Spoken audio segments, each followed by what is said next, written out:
호밥이라고 하는 아주 낯선 사람이 나와요. 성경을 많이 읽은 분도 이 호밥이라고 하는 이름도 좀 희한해요. 호밥. 여기 딱 한 번밖에 안 나오는 인물이에요. 신구약 전체를 통해서 딱 한 번밖에 나오지 않는 그 인물.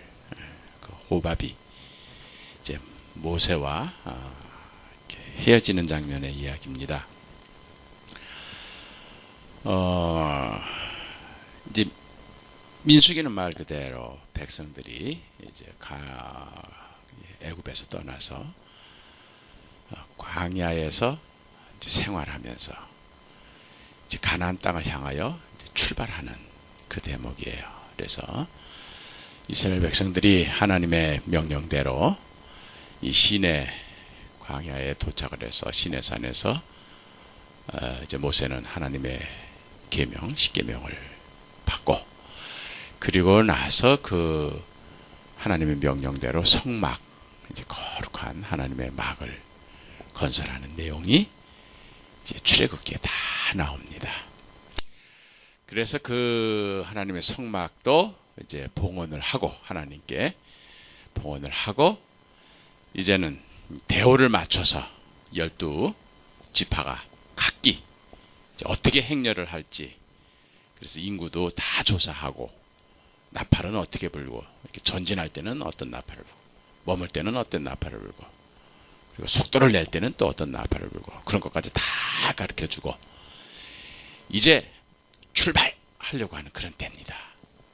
그래서 가나안 땅을 향하여 출발하려고 이제 이 애굽을 출발해서 이제 시내산에서 광야를 거쳐서 이제는 가나안, 하나님께서 약속하신 그 좋은 땅으로 출발하려고 그러는데 모세가 이제 호밥에게 부탁하는 그런 내용을 오늘 본문에서 읽게 된 겁니다. 우리 29절 다시 한번 읽어볼까요?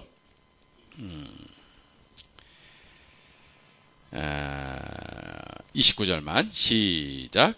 모세가 모세의 장인 미디안 사람 르울의 아들 호밥에게 이르되 여호와께서 주마하신 곳으로 우리가 행진하나니 우리와 동행하자. 그리하면 선대하리라. 여호와께서 이스라엘에게 복을 내리리라 하셨느니라. 이건 이제 옛날 번역 성경을 조금 이제 요새 말로 조금 문법만 좀 단어만 고쳐서 한 건데, 아까 어느 분이 요새 말로 번역된 새 성경 가지고 계신 분 계시는데, 새 번역 성경 어느 분이 읽으신 것 같은데, 어느 분이 읽으셨나요?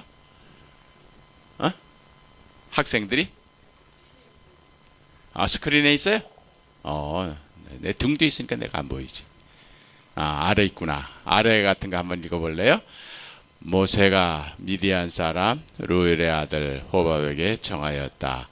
그는 모세의 장인이었다. 우리는 이제 주님께서 우리에게 주시겠다고 약속하신 곳으로 떠납니다. 장인께서도 우리와 같이 길을 떠나 주시기 바랍니다. 주님께서 이스라엘에게 잘해 주시겠다고 하셨으니 우리가 장인 어른을 잘 대접해 드리겠습니다. 위에하고 조금 약간 다르죠?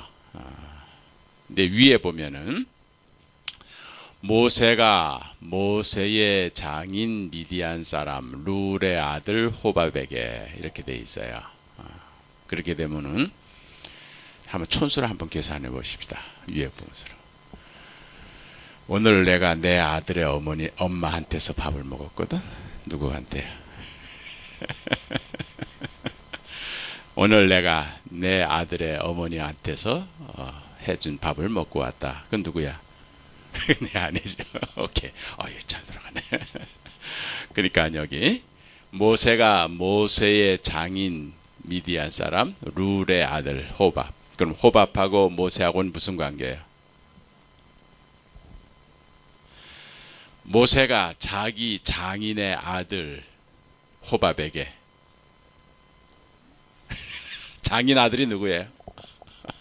처남이죠. 처남 내부간이에요. 성경에 보면은요, 이렇게 베베 꼬는 게 좀 나와요. 어쨌든 그게 이제 옛날 성경 기록을 할 때 그냥 모세가 처남에게 이렇게 할 때보다 모세가 자기 장인의 아들 호밥에게 결국 처남매부지간인 거죠. 모세하고 호밥하고 처남매부간에 이제 대화를 하는 겁니다. 뭔 대화를 하냐면은 뭐라고 부탁을 하냐면은 자 이제 우리가 길을 떠날 터인데 우리 길을 좀 안내해 달라. 우리가 가는 길을 우리가 어떻게 갈지 방향을 어떻게 잡을지 어느 쪽으로 가야 하는지 그거를 좀 잘 안내해 달라. 이 부탁을 하는 거예요. 왜 이런 부탁을 했을까요? 모세 장인 다른 데 이제 이드로라고 이렇게 이름이 많이 나오는데 여기서는 이제 루엘이라고 하는 이름으로 나옵니다. 어쨌든 이 모세의 장인은 미디안이라고 하는 광야에서 살던 광야의 부족이에요.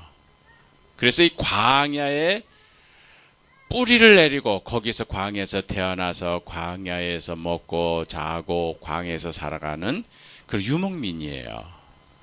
그렇기 때문에 광야의 지형, 광야의 상황을 너무너무 잘 아는 사람들이에요. 특히 이 사막 지역에서는요, 비만 한번 오면은 갑자기 이 시내가가 생겨버리기 때문에 그 비만 한번 오면은 길이 완전히 달라져 버리는 거예요. 더군다나 그 모래 폭풍이 불면은 그 모래 폭풍이 언덕이 동쪽에 있다가 서쪽으로 옮겨가 버리거든요. 높은 산이 없고 끝없는 이 모래 사막에 그래 길을 잃어버리기가 쉬운 거예요. 그래서 모래 사막에서는 그래서 신기루 엉뚱한 것이 나타나가지고 엉뚱한 방향으로 그래서 모세가 이 광야길을 갈 때 자신감이 없는 거예요. 방향을 어떻게 잡아야 되는지 어디 골짜기가 있는지 어디 가면은 더군다나 이 사막에는 이 유목민들을 약탈하는 그런 강도 떼들이 많거든요. 그래서 막 낙타 타고 말 타고 다니면서 유목민을 살해하고 그 물질 뺏는. 더군다나 이스라엘 백성들은 애굽에서 나오면서 엄청나게 그 애굽 주민들한테 금은보화 같은 거를 가지고 나왔기 때문에 약탈 대상이 되는 거예요. 그 20만의 이 군중을 끌고 나가려니까 모세가 겁이 나는 거예요. 자신이 없는 거예요. 이 사막길을 어떻게 가야 하는지. 그래서 사막길을 잘 아는 사막에 대해서 너무너무 잘 아는 이 호밥에게 부탁을 한 거예요. 우리랑 좀 같이 가자. 당신 길을 너무 잘 알지 않냐. 그러니 당신이 우리 앞장을 좀 서달라. 그래서 당신이 우리 길을 인도해 주면은 나중에 섭섭하지 않게 해주겠다. 이게 선대하리란 말이 그 말이야. 섭섭하지 않게 우리가 대접해 주리라. 자, 이거 무리한 부탁이에요. 당연히 들어줄 만한 부탁이야. 들어줄 만하죠. 천원매부지간인데. 천원매부지간인데 뭐 이런 거 못 들어주겠어요? 이거는 대우를 안 해주더라도 보수를 안 주더라도 천원매부 사이에 당연히 들어줄 수 있는 그런 얘기예요. 근데 그 다음 절 30절 같이 읽어볼까요? 시작. 호밥이 그에게 이르되 나는 가지 아니하리고 하고 내 고향 내 친족에게로 가리라. 간다 했어요? 안 간다 했어요? 안 간대. 호밥이 나는 안 갈래. 나는 안 갈래. 난 그냥 내 고향 내 아버지 집으로 그냥 갈래. 그리고선 등을 돌려버린 거야. 그러니까 모세가 이 천원매부간에 이럴 수는 없는 거예요. 뭐 무리한 부탁도 아니야. 길 잘하는데 길 좀 안내해달라는데. 예. 오늘 사실 이 성림교회를 오느라고 이 장동수 목사님하고 약속을 하는데 삼산체육관으로만 오래. 치료선 타고 삼산체육관역에서 내리래. 내렸지. 번호가 얼마나 많은지. 1번부터 8번까지 있는데 어디로 나가야 되는지 알아야지. 장동수 목사가 내 제자인데 삼산체육관으로 오라고만 그랬지 몇 번 출근해서 밖으로 나오라고 한 건 얘기를 안 한 거야. 더군다나 나는 이 핸드폰이 없이 사는 사람이라 여기 왜 공중전화도 없어 이놈의 삼산체육관 지하철역에는. 아 그래 그 어떤 아이가 또 이거 그 사회봉사 그 점수 받으려고 이거 팻말 들고 있는 애가 있는데 뭐 에스컬레이터 두 줄은 다 쓰는 겁니다. 뭐 저때로 뛰지 마세요. 이거 들고 있는. 그래 걔한테 핸드폰 빌리려 했더니 핸드폰도 안 가져왔대. 1번으로 갈까 7번으로 갈까 4번으로 갈까 5번으로 갈까. 가만 보니까 도대체 지하에서 어디로 가서 장동수 목사가 지금 와 있을 터인데 어디로 나가야 되는지 할 수가 있어야지. 가만 보니까 뭐 근린공원 그게 하나 보이더라고. 거기가 뭐 좀 전화가 있겠다. 공원이니까. 그래가지고 몇 번이야? 그게 4번이야? 몇 번이야? 7번이야? 8번이야? 모르겠어. 자관. 그래서 에스컬레이터 데리고 나가가지고 두리번 누르면 되는데 아 도대체 공중전화가 없네. 나처럼 이거 핸드폰 없이 사는 사람을 위해서 좀 공중전화 좀 해줘야 되는데. 그래 나가가지고 여기 보는데 장동수 목사는 보지도 않았어요. 딸내미를 딱 보니까 벌써 저 엄마 얼굴이야. 장동수 목사는 그렇게 똘똘하지 못해. 저 엄마니까 얼마나 똘똘한 놈이 그냥 벌써 나를 알아보고. 그래서 한눈에 알아보고 내가 와서 내가 그렇게 왔어. 여러분이야 이 동네 빠삭하죠. 길이 어디가 몽골목이 있고 어디에 마트가 있고 어디에 뭐 PC방이 있고 어디에 뭐가 있는지 다 알지만 서울사 초원놈이 여기 어떻게 알아요. 삼산체육관으로만 오래 그냥. 난 그래서 체육관이라면은 출구가 하나인 줄 알았어. 8번까지 이렇게 있는 거를. 모세가 얼마나 막막했겠어요. 이 사막길을 가야 되는데 그 믿었던 처남한테 처놈이 아니라 처남 우리 길 좀 안내해달라. 당신은 여기 길 너무 잘 알지 않냐. 그러니 대우섭섭하지 않게 해줄 테니까 그 길 좀 안내해달라. 그 말 한마디 부탁을 했는데 30절에 보니까는 냉정하게 생각해보겠다 말도 안 해. 어디 한번 좀 나 좀 생각해보고 우리 아버지랑 한번 좀 상의해보고 이 말도 안 해. 한마디로 나는 안 가. 얼마나 섭섭하겠습니까. 얼마나 당황했겠어요. 그러니까 모세가 애가 타는 거예요. 31절 시작. 모세가 이르되 청하건대 우리를 떠나지 마소서. 당신은 우리가 광야에서 어떻게 진칠지를 아나니 우리의 눈이 되리이다. 32절 우리와 동행하면 여호와께서 우리에게 복을 내리신 대로 우리도 당신에게 행하리다. 막 매달리는 거야 이거는 그냥. 막 매달리는 거야. 제발 좀 떠나지 말라. 섭섭하지 않을 정도가 아니라 하나님의 복 주시는데 그대로 다 줄게. 그러니 당신이 우리의 눈이 되어주고 당신이 우리의 손이 되어주고 당신이 가는 대로 우리가 다 따라갈 테니까 이건 뭐예요? 우리 지도자가 되달라는 거예요. 우리의 지도자가 되어서 이 광야길을 갈 수 있도록 인도해달라. 모세가 막 매달린 거야. 32절로 끝나지만 그 후에 과연 호밥이 갔을까 안 갔을까? 동행했을까 안 했을까? 안 갔어요. 그 후에 호밥이라는 얘기는 한 번도 안 나오잖아. 가나안 땅에 들어갈 때까지. 결국 그 다음에 그들이 여호와의 산에서 했을 때는 호밥은 없었던 거예요. 냉정하게 호밥은 등을 돌리고 떠나버렸어요. 여러분이 인생 살다가 당연히 도와줄 것으로 믿었던 사람, 당연히 나한테 도움을 줄 수 있을 것으로 여겼던 사람이 냉정하게 등을 돌리고 떠날 때가 있습니다.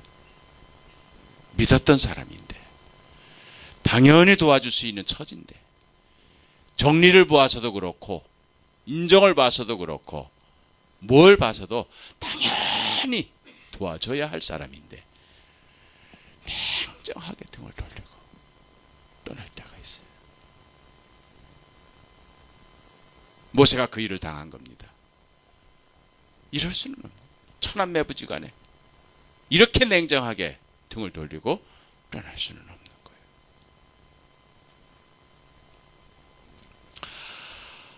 한 5년 전에 저한테 가이드 포스트라고 하는 그 기독교계 잡지사에서 저한테 전화가 왔어요. 저 편집장이 이덕주 교수님입니까? 예, 그렇습니다. 저희 잡지에 글을 좀 한 편 실어주세요. 무슨 글을요?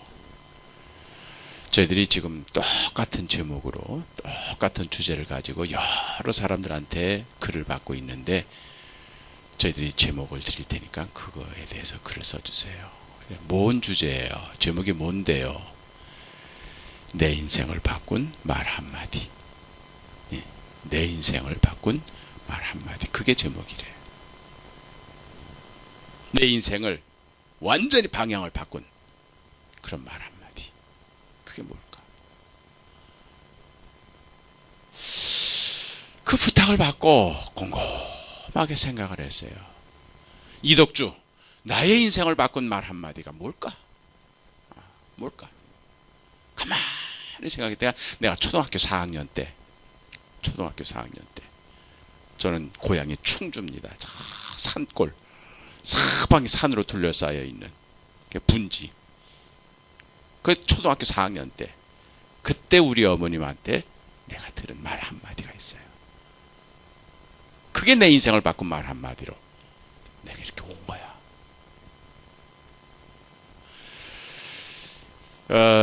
저는 4살 때 아버지가 돌아가셨어요. 우리 어머니가 35에 혼자 되셨거든요.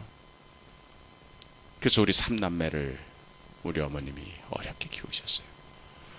우리 어머님은 친정에서도 믿지 않았고 시집에서도 믿지 않았고 혼자 예수님을 믿었어. 그렇게 해서 35대에서 내가 4살 때 아버님이 돌아가시니까 우리 큰 집에서는, 시집에서는, 어머니 시집에서는 예수 믿어가지고 저 집안이 저렇게 됐다. 그래서 아예 도와주지도 않고. 그래서 저는 어려서부터 이 가난과 고독, 이거는요 뼈저리게 느낀 사람이에요. 가난에 관한하는 아주 어려서부터 몸으로 아주 체질화가 된 사람이에요. 저희 어머님은 은행 식모에서부터 출발해가지고 화장품 외판원을 하신 분이에요. 내가 고등학교 다닐 때까지, 고등학교 들어가면서부터 이제 어머님, 우리 누님이 이제 벌기 때문에 직장생활 안 하시는데 주로 물건 파는 거. 그래서 그렇게 저희들을 키우시는데 초등학교 4학년 때예요. 4학년 때 늘 아침 식사하기 전에 우리가 가정 예배를 드리거든요. 가정 예배를 드리는데 어머님이 우리 3남매를 앉혀놓고 나 너희들에게 할 말이 있다. 잘 들어라. 그러는 거예요. 그래서 예, 무슨 말씀이에요? 그랬더니 내가 늘 3남매를 키우기가 너무너무 힘들더라. 너무 힘들다. 도와주는 사람 없이. 아버지는 면서기를 하다가 돌아가셨기 때문에 물려놓은 재산 하나 없습니다. 저희 아버님은 머리털을 이렇게 뽑으면 그렇게 갔다가 그 자리를 찾아서 끼워 넣어야 정석이 풀리는 분이야. 융통성이라고는 조금도 없는 분이야. 그러니까 옛날 면서기 하면 뭐 이렇게라도 좀 뒷돈이라도 들어오는데 시당초 그거와는 거리가 먼 분이에요. 그렇기 때문에 우리 아버님은 그냥 집 한 채 그냥 덜렁 유산을 남겨놓으시는데 그것도 결국 사기꾼이 서류를 위조해가지고 어느 날 갑자기 우리가 안방에서 사랑방으로 쫓겨가는, 뺏기는 그런 걸 경험을 했습니다. 그렇게 가난하게 우리를 키우다 보니까 너무 힘드신 거예요. 그래서 내가 어제 교회 가서 기도하면서 중요한 결심을 했다. 그런 거예요. 그러면서 하시는 말씀이 잘 들어라. 우리 3남매한테 하시는 말씀. 지금부터 너희들은 내 자식이 아니야. 그러는 거예요. 너희는 내 자식이 아니야. 이게 내 인생을 바꾼 말 한마디였습니다. 너희는 내 자식이 아니야. 내가 초등학교 4학년 때 처음 그 얘기를 들었을 때는요, 어머니가 우리를 키우는 걸 포기했구나. 이제 우리 형은 머슴으로 가고 우리 누나는 애보기로 가고 나는 고아원으로 가는구나. 얼마나 내가 절망했는지 몰라요. 그때는 이 고아원들이 많았거든. 이제 우리 가정은 뿔뿔이 흩어지는구나. 우리 어머님이 드디어 너무 힘들어서 삼남매 키우는 걸 포기하셨구나. 이렇게 생각을 한 거예요. 그런데 그 다음에 어머님이 하시는 말씀이, 내가 어제 교회를 가서 기도하는데 너희 삼남매를 키우기가 너무 힘들어서 하나님께 기도했다. 하나님 이 아이들 키우기 너무 힘들어요. 너무 힘들어요. 그랬더니 하나님이 그러시더래. 왜 네가 키워? 어떻게 해요? 나한테 맡겨. 그래서 어제 날짜로 너희들을 하나님께 바치기로 했다. 지금부터 너희들은 내 자식이 아니라 하나님의 자식이야. 이러시는 거예요. 한숨 든 거예요. 어휴, 이제 고아원은 아니구나. 어휴, 안심을 했어요. 그때부터 우리 어머님이 우리 자랄 때 우리 삼남매에게 항상 해주시는 말씀, 너희는 내 자식이 아니야. 하나님의 자식이야. 너희는 내 자식이 아니야. 하나님의 자식. 우리가 어머님의 속을 썩이고 잘못했을 때도 그전에는 막 매를 때리고 혼내줬는데 그 후로는 어머님이 딱 한마디만 하시는 거예요. 너희들은 내 자식이 아니야. 그렇기 때문에 너희들이 잘못해도 하나님이 벌 주시고 너희들이 잘하면 하나님께 영광이고 나랑 아무 관계없어. 그 말씀만 하시는. 어머님이 이 선언을 하신 다음에 실질적으로 어머님의 삶의 자세가 바뀌었어요. 그렇다고 해서 어머님이 우리를 하나님께 바쳤다고 해서 어머니로서의 역할, 어머니로서의 의무를 포기했느냐? 그건 아닙니다. 나중에 환갑잔치를 저희들이 교회에서 해드렸는데 그때 어머님이 답사를 하시면서 이런 말씀을 하세요. 내가 너희 삼남매를 하나님께 바친 그날 저녁 삼남매가 쪼르르 잠자고 있는 그 모습을 보니까 어저께까지만 해도 내 자식이었는데 오늘부터는 하나님의 자식이라고 생각되니까 내가 얼마나 두렵고 떨리는지. 내가 내 자식을 키우는 것이 아니라 하나님의 자식을 내가 위임받아가지고 위탁받아가지고 내가 키운다고 생각하니까 내가 얼마나 두렵고 떨리는지. 내가 어떻게 하나님의 자식을 소홀하게 더 좋은 곳으로 더 정성을 다해서 내가 너희들을 키우려고 노력을 했다. 하나님의 자식을 내가 맡아가지고 키운다는 게 이게 얼마나 이게 두려운 일이냐. 그러면 그 순간부터 우리는 가난 끝, 행복 시작, 절대 하입니다. 여전히 쌀 떨어져요. 여전히 가난합니다. 그런데 어머님의 대처 방법이 달라진 거야. 전에는 쌀이 떨어지면은 쌀집에 가서 외상으로 가져오거나 아니면 이웃집에 가서 돈을 빌려가지고 쌀을 사오거나 뭐 이런 식으로 대처를 하셨는데 어머님이 이 선언을 하신 다음에는 쌀 떨어져요. 그러면은 쌀집에 안 갑니다. 이웃집에 안 가. 예배도 안 갑니다. 하나님, 당신의 자식들이 쌀이 떨어져서 굶어 죽게 됐어요. 어떻게 하실 거예요? 그리고 돌아오는 거예요. 누가 갖다 놓는지 알 수 없는 쌀 한 봉지가 우리 집 툇마루에 놓여 있고 노란 봉투가 어머님 새벽기도 끝나고 오면은 안방에 있는 거예요.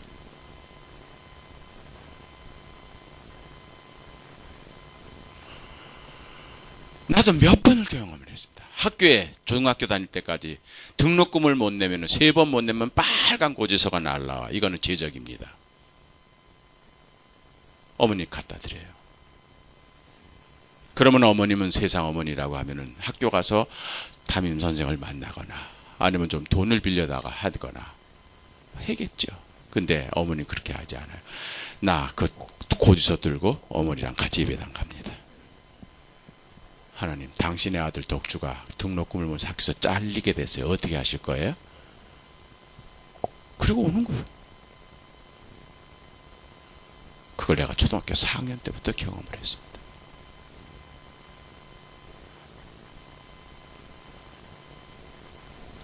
나는 그래서 어린 시절부터 경험한 건 뭐냐?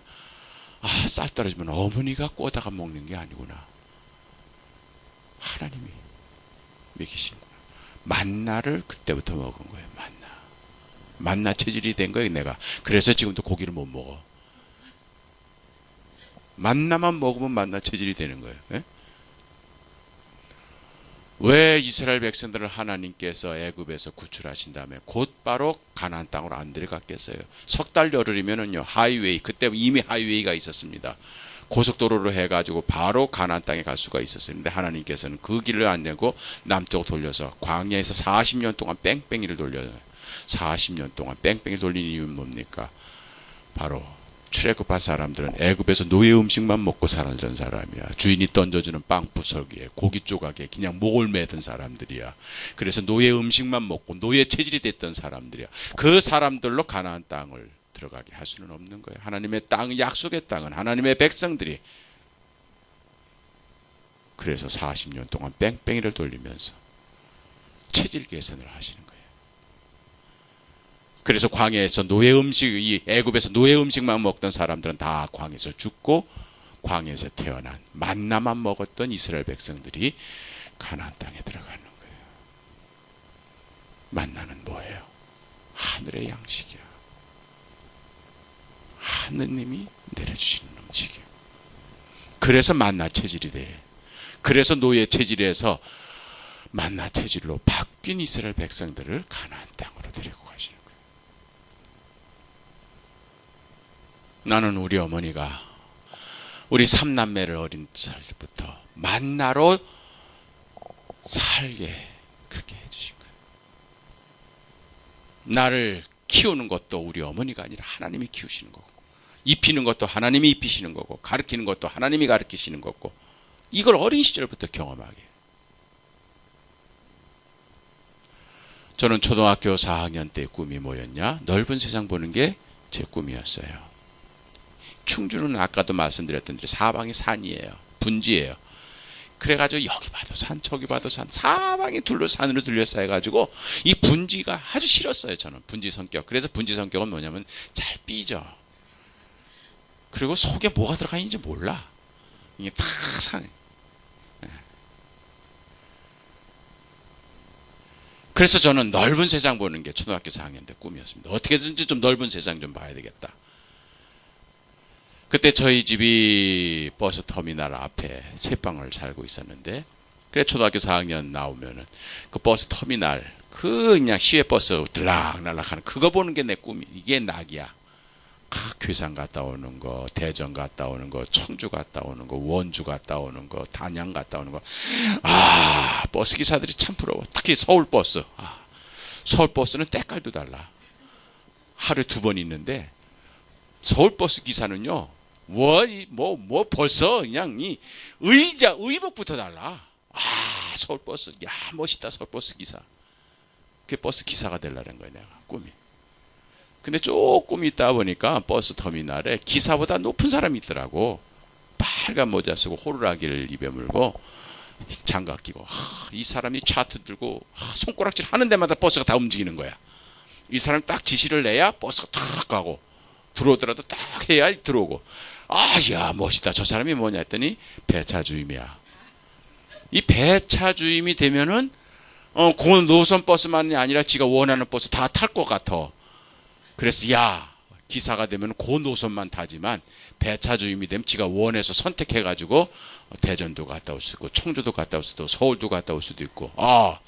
그래서 초등학교 4학년 때 생활기록부에 이덕주 장래 소망 배차 주임.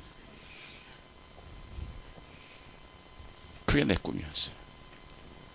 나는 뭐 대통령, 대장 이렇게 허황된 거 안고서 우리 집의 가정 형편에 맞추어서, 그죠? 배차 주임 정도는 내가 능히 할 수 있을 것 같아. 내가 산수를 잘했거든. 그래서 배차 주임이 꿈이었던 건 나예요. 중학교 1학년 때 봄소풍을 가는데 기차를 타고 한 30리 바깥으로 가는 거예요. 그러니까 얼마나 흥분됐겠습니까? 그래서 저는 도시락을 싸들고 역으로 간 거예요. 근데 그날 저녁에 갑자기 제 왼쪽 다리가 아프면서 열이 고열로 나고 다리가 퉁퉁 붓고 아픈 거예요. 그런데도 엄마한테 그걸 속인 거예요. 소풍 가려고. 20리 바깥에 가니까, 기차 타고 가니까, 넓은 세상 보는 거니까. 여기에 갔는데 딱 집합을 했는데 담임 선생님 내 머리를 만져보더니 깜짝 놀라니까 다리 질질 끌고 오니까 내 머리 만져보더니 야 너 왜 그러냐. 아유 다리가 조금 아파요.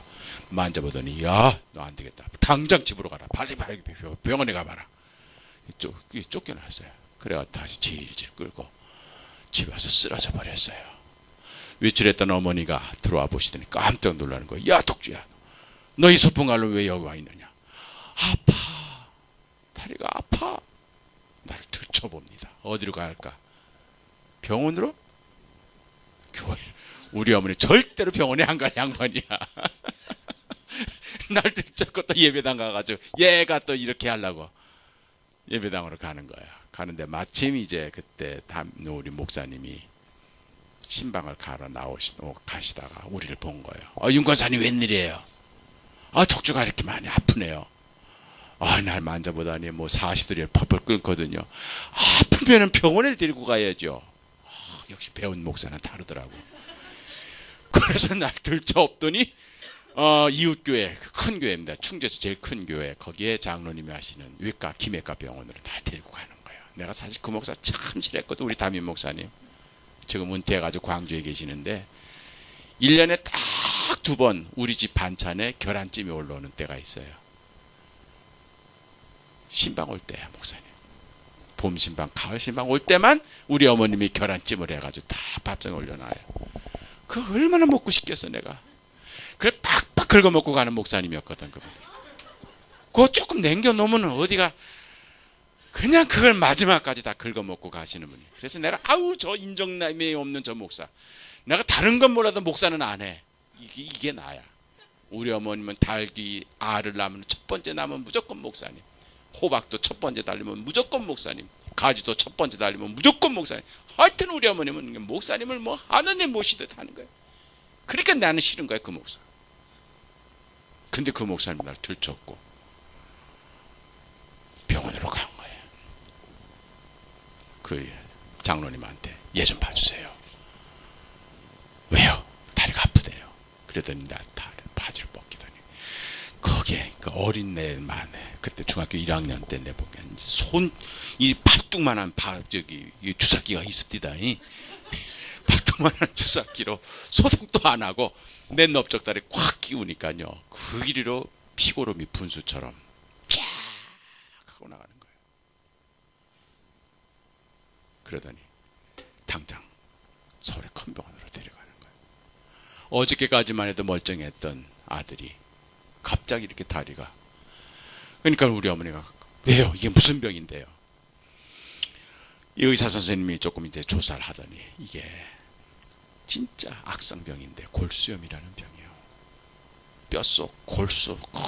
뼛속 속에 그 신경망 거기에 바이러스가 침투해가지고 이게 계속 재발해서 결국은 다리를 자를 수밖에 없고 목숨까지 잃을 수 있는 아주 나쁜 병이에요. 이게 골수염이. 그러니 이 병은 여기서 치료할 수가 없으니 서울 큰 병원으로 데리고 가라. 나는 그 얘기를 들으면서 한편으로는 아프면서도 서울 하니까 귀가 확 열리는 거야. 야 이제 서울 구경 가는구나. 근데 우리 어머님이 왜요? 장로님은 왜 여기서 고쳐주지 못하시는데요? 장로님도 이거 의과대학에서 다 배우셨잖아요. 다 배웠죠. 근데 왜 못 고치? 근데 이 병에 대해서 내가 진짜 자신이 없습니다. 왜요? 내 아들이요. 나보다 중학교 4학년 선배입니다. 내 아들이 이 똑같은 병을 걸려 지금 5년째 내가 치료하는데 내가 완치를 못 지키고 있습니다. 매년 재수술을 하고 결국 지난 가을에 내 아들 다리를 잘랐습니다. 내가 내 아들들 못 고치는데 내가 어떻게 이웃교회 가난한 과부의 아들을 내가 고칠 수 있겠습니까? 어떻게 보면 의사 선생님은 진짜 양심적인 분이에요. 다른 건 몰라도 그 병에 대해서는 자신이 없는 거예요. 이 병을 잘 고칠 수 있는 서울대학병원 의사를 내가 알고 있으니 내가 소개장을 써줄 테니 바로 서울대학병원으로 데려가서 치료해 주면 낫습니다. 서울에 대한 나의 꿈은 이제 좀 더 가까워오는 거야. 이쯤 되면은 어머니가 나를 앰뷸런스에 혹은 택시 태워서 서울로 와야 되는 거 아니에요? 근데 우리 어머니 뭐라는 줄 아세요? 장로님, 얘는요. 하나님께 바치내거든요. 그게 왜 나와요, 그게? 하나님께 바쳤대. 그래서요.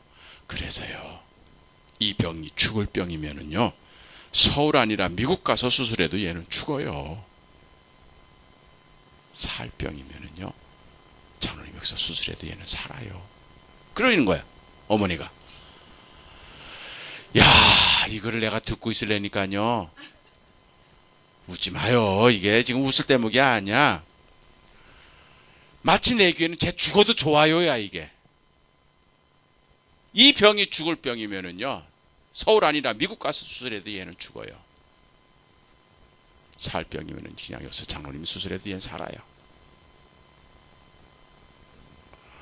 어머니에 대한 정이 그때 딱 떨어져 버렸습니다.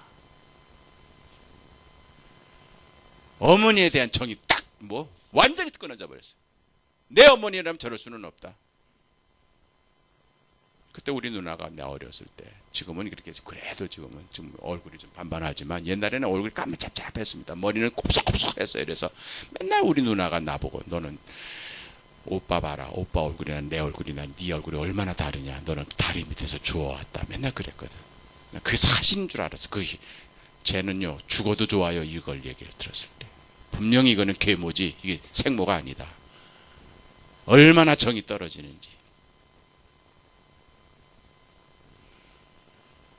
어머니 고집을 누가 꺾어요? 결국 의사 선생님이 수술이 잘못돼도 이의를 제기하지 않겠다고 하는 그런 서약서를 쓰게 하고, 그리고서 이제 나를 수술실로 데리고 가는 거예요. 나를 침대에 누이고 의사 선생님이 이제 수술실로 들어가는데, 내가 내 아들은 못 고치만 너는 최선을 다해서 한번 해볼까? 해보겠다. 이래도 될까 말까 한데, 아우, 나는 이거 못 고치는데, 아유, 나는 이거 자신 없는데, 내 아들 다리도 잘랐는데, 이러면서 날 데리고 가는 거예요. 어머니는 나를 포기하고, 의사 선생님은 실패를 전제로 수술하겠다고 하고, 중학교 1학년 제 심정이 얼마나 막막했겠습니까? 결국 수술실에 들어가서 마취 주사를 맞으면서 정신이 몽롱해지는데, 그 순간 이대로는 안 될 것 같아요. 내 미래가 보이는 것 같아. 다리 하나 없어가지고 이러면서 배차주임의 꿈은 날아가고, 너무 비참한 것 같아. 내 미래가 안 되겠다. 나도 모르게 이제 마취 주사 하면은 이걸 거꾸로 시다랬디다 19, 8 이렇게 하면 이제 딱 정신을 잃어요. 7쯤 됐을 때 이래도 안 되겠다 해서 나도 속으로 기도가 나왔어요. 하나님, 나 다리만 자르지 않게 해주시면 하나님 종할게요. 나도 모르게 그 기도가 나왔어요. 하나님, 나 다리만 자르지 않게 해주시면 하나님 종할게요. 그래서 정신을 잃었어요. 어떻게 될게요? 하나님께서는 부잣집 장로님 맏아들 얼마나 좋은 약을 썼겠습니까? 자기 아들을 고치기 위하여 5년 동안 치료하면서, 아들 치료하면서 터득한 노하우로 가난한 이웃교회 과부의 막내 아들을 한 번 수술로 끝내버린 거예요. 군대까지 갔다 왔어요.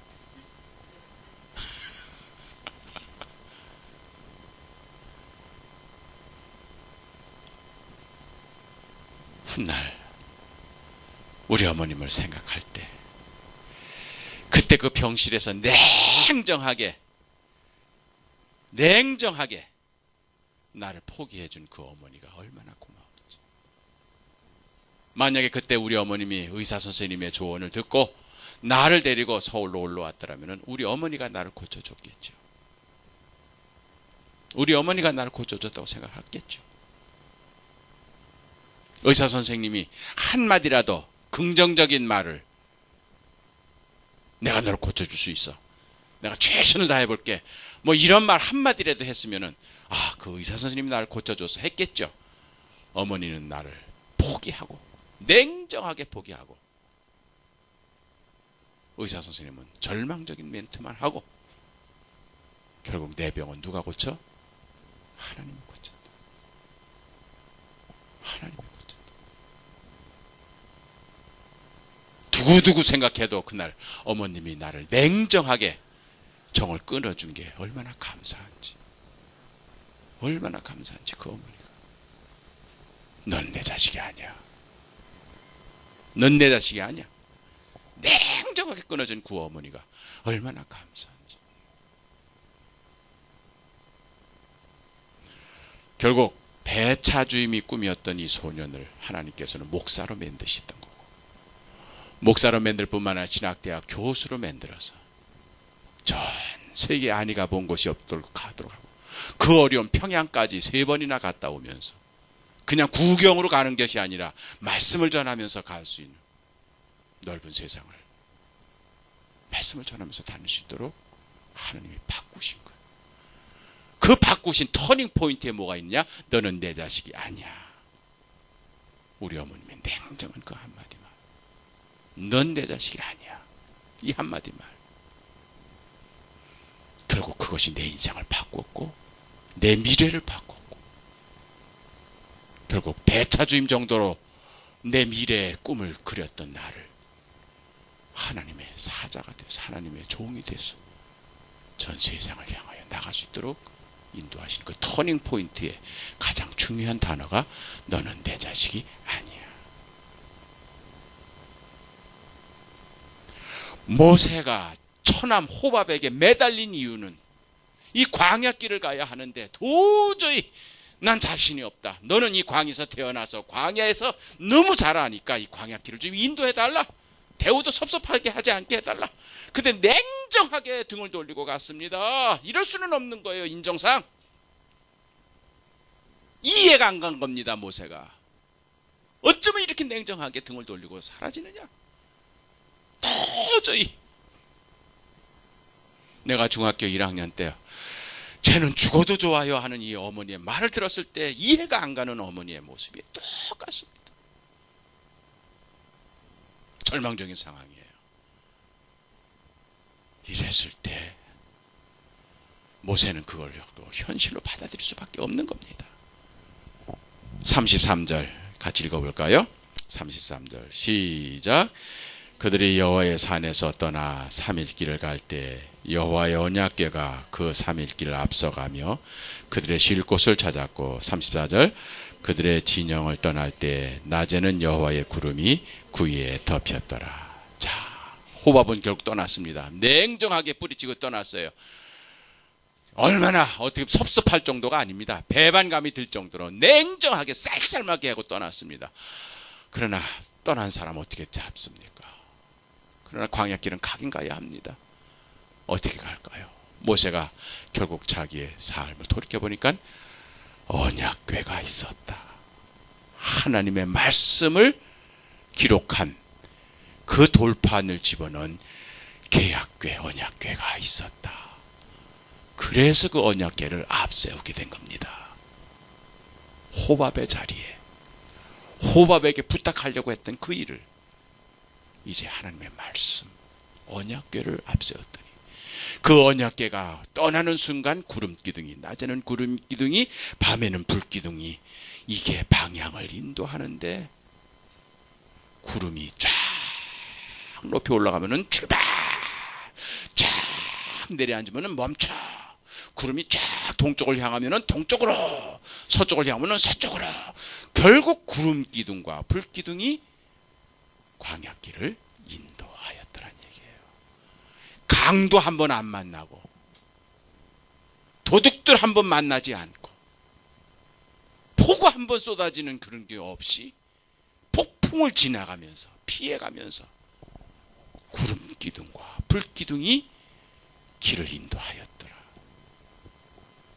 호밥이 아무리 광야길을 잘 알지만 그도 인간이기 때문에 실수할 수도 있고, 그가 광야길을 빠삭하게 안다고 하지만 그도 방향을 잃을 때가 있지만, 하나님의 언약궤 위에 피어오른 구름기둥과 불기둥은 천지를 지으신 하나님께서 인도하시는 기둥이라. 한 채 착오도 없이, 한 채 오류도 없이 이스라엘 백성들이 가야 할 방향과 속도와 모든 것을 안내줘서 40년 동안 이스라엘 백성들은 안전하게 광야길을 갈 수가 있었던 거죠. 이 언약궤가 왜 그런 역할을 했어요? 바로 말씀이 그 안에 있었던 겁니다.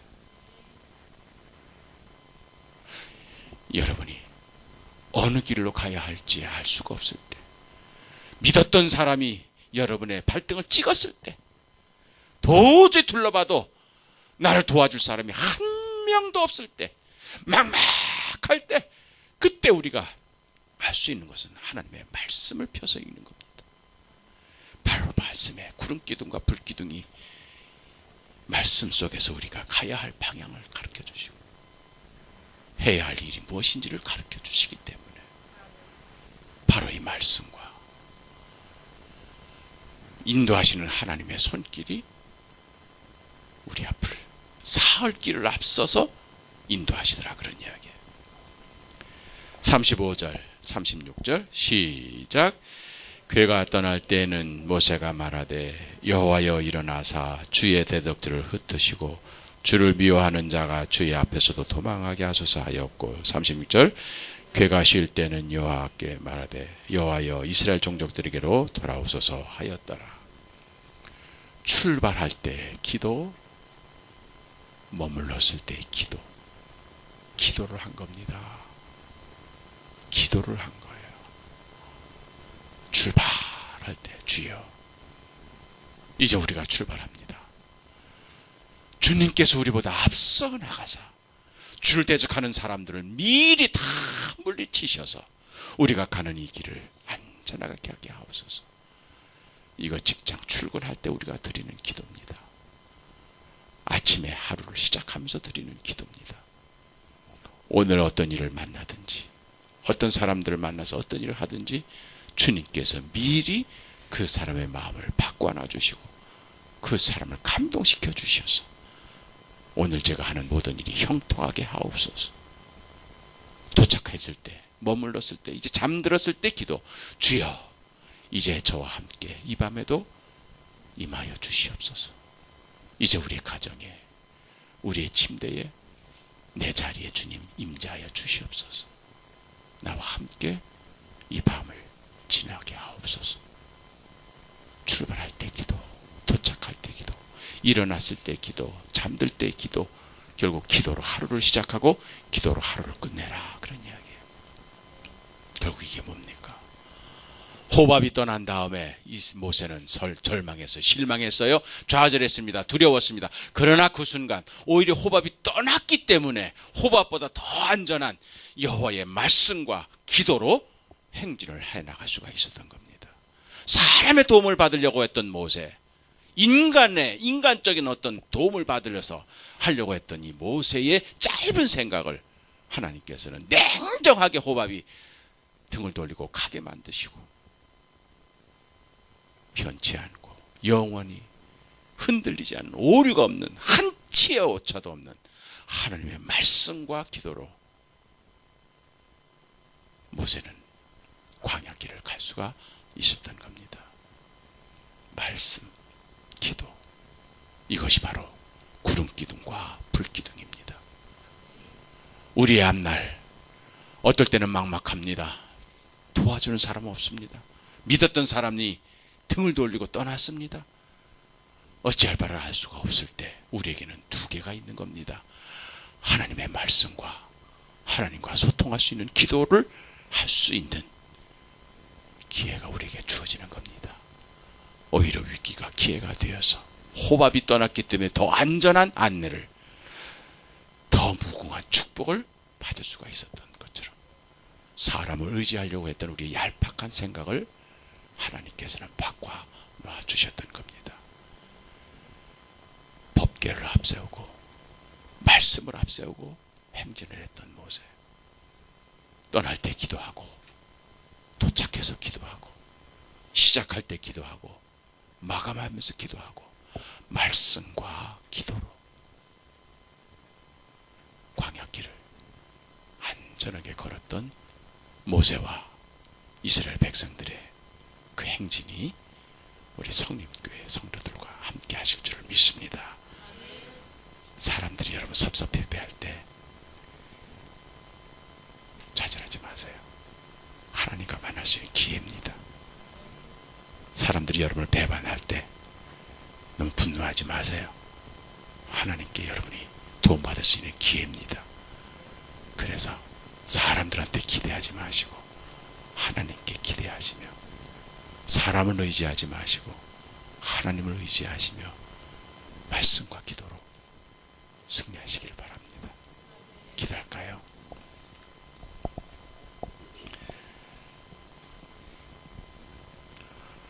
호밥이 떠났을 때 모세는 절망했습니다. 실망했습니다. 좌절했습니다. 막막했습니다. 그러나 그 순간은 오랫동안 잊고 있었던 법궤, 하나님의 말씀이 기록된 그 돌판을 보관한 법궤가 있는 것을 알고 이제 하나님을 의지하는 마음으로 행진을 시작했을 때 구름기둥과 불기둥이 저들의 광야길을 안전하게 인도하였음을 체험하였습니다. 사람을 의지하려고 했던, 사람을 따르려고 했던 이 모세의 얇은 생각을 하나님께서는 바꿔놔 주셨습니다. 떠날 때 기도하고 머물 때 기도하며 항상 하나님과 소통하는 믿음의 백성으로 저들이 행진해 나갈 때 어떤 사탄도, 어떤 악마도, 어떤 도적도 그들의 길을 해방하거나 가로막지를 못했습니다. 주님, 우리 성님교회 사랑하는 성도들, 이제는 호밥을 의지하지 않게 하시고 하나님을 의지하는 백성들 되게 하여 주시옵소서. 말씀과 기도로, 그저 말씀과 기도로 매일매일 승리하게 하옵소서. 우리 주님 예수 그리스도 이름으로 기도합니다.